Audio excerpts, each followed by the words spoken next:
When spine surgery becomes necessary, technological advancements are assisting the surgeon to provide the best outcome for the patient. A revolutionary new surgical device used by Dr. Blake Berman at Desert Regional Medical Center helps with the accurate placement of the tools used to repair and stabilize the spine.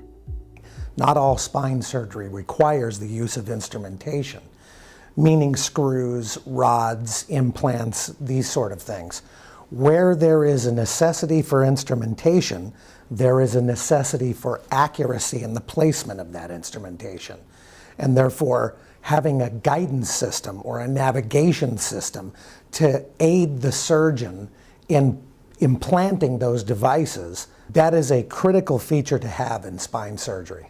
Patients who require instrumentation, whether it be for a deformity correction, whether it be for trauma, whether it be for degenerative spinal disease, those patients would benefit from a navigation system that could help the surgeon place the instrumentation.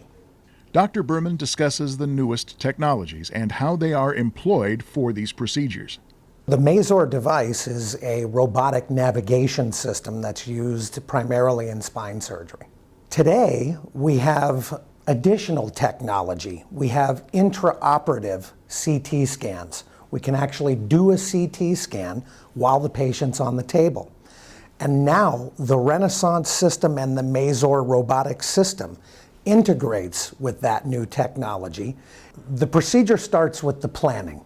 The planning dictates what the trajectory of the robot is going to be. Once the robot is sent on that trajectory, an arm is attached to the robot that maintains that trajectory. That arm allows you to insert very fine tools through a small port. The surgeon then uses that small port to make a tiny incision on the skin, and then a drill is sent through that port, makes a small pilot hole in the bone, followed by a guide wire that maintains that trajectory. Then the arm and the robot are removed, and a screw is fed over that guide wire and inserted in that trajectory. These robotic devices have been very effective in aiding the surgeon. The success rate has been very good. There have been thousands of procedures done nationwide, in addition to worldwide, and the success has been clearly documented. There's a recent study that included 14 top surgical centers that had done multiple spine surgeries with the Renaissance and Mazor robot, and the accuracy proved to be 98.3%, which is far greater than a freehand technique. Experience and training give the doctor invaluable insights to use these technologies. It is a tool that the surgeon can use.